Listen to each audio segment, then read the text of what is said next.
I guess my question is, when we look into our society, right, and we see that a lot of our men are growing up in single parent home, especially with the mother, Hmm. right? And then in today's society, they're trying to date and they're trying to be in relationship and getting married. And when we look at the divorce rate in America today, when you look into how the men are being raised and how we view men today, being raised by single mother and trying to be in relationships, do you Yeah. think it's impacting the way we function in relationships and how men view relationships? Yeah, I think it has a tremendous impact. I don't see how it can't, because if the only model you've had um, of a relationship Yeah. is the one you grew up with just with the single parent, I don't see how you can get a full view of how to function in a relationship Mm. once you reach adulthood.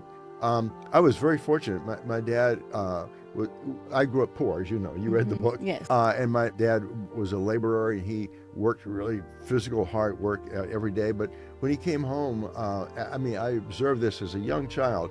He was tender and affectionate with my mother.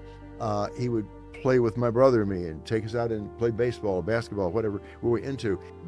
Didn't take me long to recognize, even as a young child, that this man had worked all day doing, backbreaking work. Yeah. He had to be tired, but he had the desire in his heart to still show tenderness to my mother, Mm. and respect and appreciation for the work she was doing in the home and preparing the meal for him and for sending the boys off to school. And then he also was concerned about being a role model for the boys. He didn't Yeah. want to just come home and just go on the sofa and fall asleep.